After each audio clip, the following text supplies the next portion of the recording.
1500चा हप्ता हा महिलांच्या थेट खात्यामध्ये निवडणुकीच्या नंतर सुद्धा जवळपास 3 ते 4 हप्ते हे महिलांच्या खात्यामध्ये आज वितरित झालेले आहेत आणि त्याची प्रक्रिया सुरू आहे। अशाच पद्धतीने ही योजना पुढेही सुरू राहणार आहे।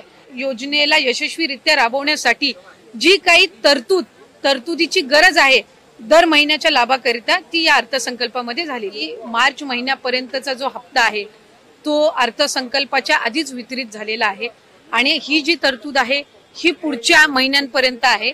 डिसेंबर महिन्यांमध्ये ज्या वेळेला ही जी केलेली तरतूद आहे या पलीकडे जर आपल्याला लाभासाठी तरतूद करावी लागली तर डिसेंबरच्या अधिवेशनामध्ये ती निश्चितपणाने करण्यात येईल।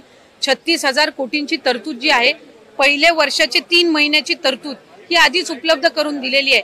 आता राहिले तुमचे 9 महिने आणि मग त्याच्यानंतर डिसेंबरच्या अधिवेशनामध्ये जर पुढच्या 3 महिन्यासाठी लागली तर त्या पद्धतीने ती पुरवणी मागण्यांमध्ये केली जात असते। 2100च्या बाबतीतली जी भूमिका आहे ती राज्याचे मुख्यमंत्री देवेंद्र फडणवीस साहेबांनी, अजितदादांनी, शिंदे साहेबांनी सुद्धा वेळोवेळी मांडलेली आहे। एखादी महत्त्वाकांक्षी योजना ज्या वेळेला आपण आणत असतो त्यावेळेला त्याचा योग्य तो निर्णय राज्याचे मुख्यमंत्री आणि महायुतीचं सरकार ज्या वेळेला घेईल त्यावेळेला विभागाच्या वतीने आम्ही ते निश्चितपणाने या ठिकाणी घोषित करू।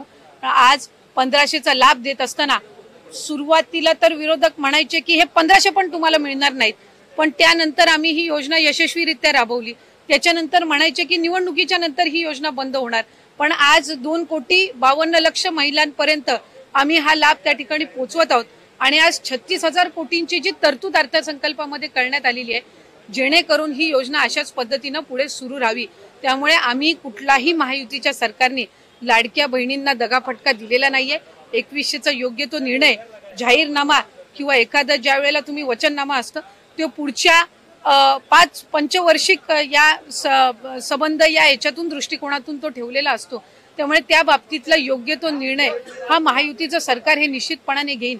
पण आपल्या माध्यमातून मला लाडक्या बहिणींना सांगायचंय की ही योजना कधीही बंद होणार नाही आणि महायुतीच्या सरकारकडून अशाच पद्धतीने चालू राहील। जो प्रचार विरोधकांकडून करण्यात आलेला होता की डिसेंबर महिन्यानंतर या योजनेचा लाभ मिळणार नाही, या उलट जानेवारी असेल त्याचबरोबर फेब्रुवारी आणि मार्च महिन्याचा एकत्रित असा लाभ याचं वितरण सुद्धा केलेलं आहे। त्यामुळे ही योजना ही महायुतीच्या सरकारची महत्त्वाकांक्षी योजना जी मुख्यमंत्री देवेंद्रजी फडणवीस साहेब, उपमुख्यमंत्री एकनाथजी शिंदे साहेब आणि उपमुख्यमंत्री अजितदादा यांच्या नेतृत्वाखाली अशाच पद्धती